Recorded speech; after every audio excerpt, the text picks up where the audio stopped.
Salut à tous, j'espère que vous allez bien et on se retrouve aujourd'hui pour le début d'une nouvelle série sur le poste d'entraîneur au PSG. Et pour commencer, on va s'intéresser à celui qui l'occupe actuellement, peut-être plus pour longtemps. En effet, Thomas Tuchel est en poste depuis presque 2 ans, alors sans plus attendre, on va rentrer dans le vif du sujet.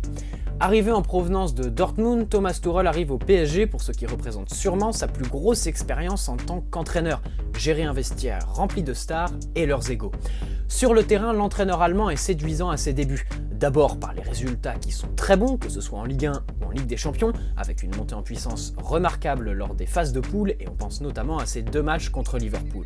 Il faut tout de même souligner le bon travail de Tuchel qui a su donner une identité de jeu au PSG, qui était une équipe qui s'adaptait à l'adversaire par notamment des changements de dispositifs et d'organisation tactique à la mi-temps. On pense notamment aux nombreux passages à 3 derrière que Tuchel faisait. Avec ses joueurs, l'entente était bonne. On pense notamment à sa relation avec Neymar, même si elle était peut-être un peu trop amicale, et peut-être qu'ici Tuchel en a trop fait.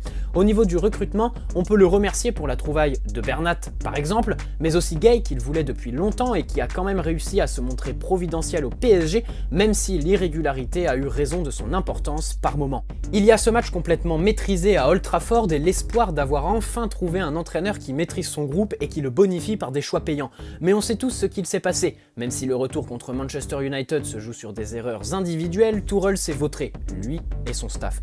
On peut ici trouver le premier moment opportun pour le virer, mais ça ne s'est pas fait, Tuchel est resté. Jusque-là, rien de réellement explicite. Mais selon moi, à la fin de la saison dernière, après des matchs catastrophiques d'une équipe complètement perdue, Tuchel aurait dû sauter.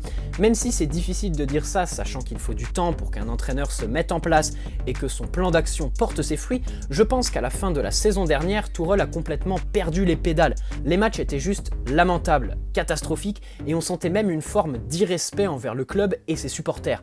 En prendre 5 à Lille, lâcher les 2 coupes nationales et subir le nombre de défaites que l'on a subies, c'était assez pour virer Tuchel qui est là pour tester et pas pour imposer sa philosophie. Au passage, il part en vrille avec son équipe en fin de saison dernière, mais il abandonne aussi tous ses principes d'adaptation à l'adversaire, préférant bricoler dans un effectif qui doit gagner. Oui, parce que ceux qui aimeraient continuer à le comparer avec Klopp et Liverpool, j'ai envie de vous dire, l'un devait construire sans la pression des résultats, l'autre doit imposer sa patte à un groupe qui est déjà établi avec une pression des résultats gigantesque.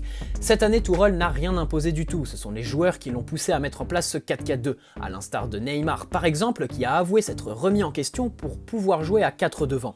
Rappelons qu'en début d'année, voire jusqu'en novembre, Tuchel ne voulait pas jouer à 4 devant. Idem pour Paredes par exemple. On rappelle, et ça c'est une évidence, que Tuchel ne voulait pas le mettre contre le Borussia, c'est son staff qui l'a poussé à le titulariser. Maintenant, on peut aussi revenir sur un 3e événement qui aurait pu provoquer son éviction, le match aller face à Dortmund. Tuchel a tiré un trait sur la dynamique en installant le système qu'il a installé. Ce choix tactique aurait pu être payant si les joueurs déjà l'avaient travaillé avant cette échéance. Mais non, Tuchel a préféré nous prendre pour des imbéciles en nous disant qu'il l'avait bossé contre Dijon une semaine avant, avec 7 joueurs qui étaient absents à Dortmund. Ensuite, au-delà du choix, il y a l'attitude de Tuchel pendant et après le match. En effet, l'entraîneur allemand ne s'est absolument pas remis en question. Il n'a rien changé à son système et a fait un coaching trop tardif. Ensuite, après le match, il est venu nous dire qu'il n'y avait aucun regret sur ce match aller, du foutage de figure encore une fois. Maintenant, oui, il y a la victoire au retour, on peut le féliciter comme on l'a fait pour toute l'équipe, mais on peut aussi nuancer en disant qu'il a fait ce que tout le monde attendait ouvertement de lui, encore heureux. Maintenant, peu importe l'issue de la saison, peu importe les résultats que Tuchel fera en Ligue des Champions, son sort est scellé. En effet, avec cette petite vidéo, j'ai voulu mettre en évidence le fait que Tuchel que l'on a aujourd'hui n'est pas du tout celui que l'on a vu à ses débuts.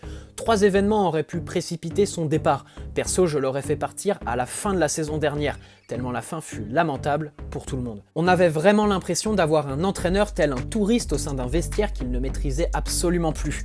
Concernant le match aller contre Dortmund, j'ai envie de dire que Laurent Blanc s'est fait virer pour moins que ça. Mais on sait tous qu'à la fin de la saison, Tuchel partira, peu importe ce qu'il se passera en Ligue des Champions.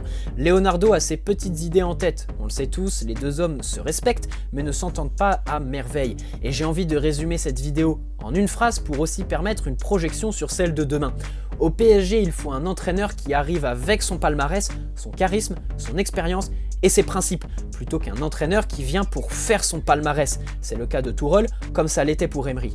Désormais, on sait tous que Leonardo veut travailler avec un entraîneur qu'il connaît, Allegri par exemple. Allez, pas plus de spoil comme ça, à demain. N'hésitez pas à aller checker mon Instagram qui est en description, je vous y ferai gagner un maillot du décor demain ou après-demain ou plus tard. Vous pouvez aussi poser un like si cette vidéo vous a plu et vous abonner si ce n'est pas déjà fait. Bonne soirée à tous, prenez soin de vous, allez Paris, ciao.